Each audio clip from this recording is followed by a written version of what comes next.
Chahi listing aniga kunmathoida high school dagi higher secondary da Onba Houkhraba higher secondary taramapan NGASIFAOBA section HOURAMDANA LEIRAMBA school sing MSF na THENGNARE HAIRI MSF ki maikai dagi phongdorakpada hairi ba mahai sang sing aduda matik chaba principal thambagi mahut primary high school level gi headmaster natraga headmistress na chalaiba si lenga ki kari karamba anoba thawong thoksinno asukwana higher secondary si chalairi ba marakasida khanghongdana Srivan higher secondary gi utilization oina tuna principal ki thogai puribi ozama bu controller of examination oina council of higher secondary education manipur gi khanjilak pasi MSF na angak pafawi Houkhiba listing ani ga kutaru ke February gi tarik 13 tasu education S ki commissioner na su subject ki oza sing allocation thokiba leire adubu hojik phau ba haidi ba higher secondary sing asi maming khaki higher secondary Onba oirabra madu oiragana manipur da leiri ba high school kudimak higher secondary oina loina on thok piro haina penda ba phongdorakle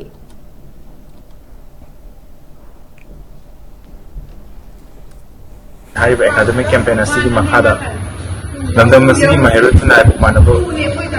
tha amada pukhanaba yam kana honaduna lagi asi maksu HAIRI campaign asigi makhada Onkai higher secondary Srivan higher secondary amadi huju panya lecture higher secondary asida su constitutory Houkhiba Chahi 2021 dagi high school dagi higher secondary da Onba Houkhraba higher secondary taramapon adugi manung da hojik fawa academic session hokdana level school sing MSF na thengnazaraki higher secondary ama odagi lekhum thok posting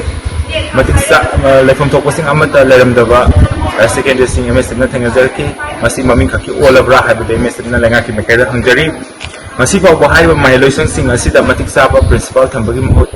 primary amadi high school level ki master amadi headmistress sing school charayamba thengnaba si MSF na adigi mati angak fawse haiba primary amadi high school level ki headmaster amadi headmistress pu MSF na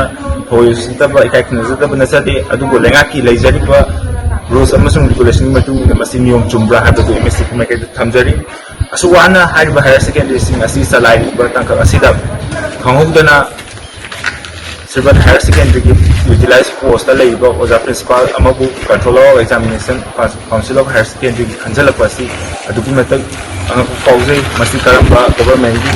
anoba thoron thokse thawong thoksil na habadu MSF na hangjari higher secondary ama bu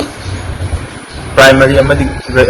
graduate teacher sing na chalaiba yaragadi masi manipur da lecture course asi thambagi mathau taribra habadu lenga hangjari Houkhiba 2026 ki February tang 13 ta education S ki commissioner HAIRI school sing asigi subject ki first allocation Houkhiba leire adubu HAIRI school sing asida satuna yengsin jarugo matamda masi pawda oza amata leramda basi oliba higher secondary sing asi maming khaki oina higher secondary olabra habadu MSF lenga ta hangjari asumna sum lep chatharak labadi lamdam asigi maru oiba human resource na mo ojariba mairoi kunai asigo langna boina thui masina HAIRI mairoi sing asigi kugi punsida akare amna pi maram masina athuba matamda dakale ba thabak thoram sing wali belangana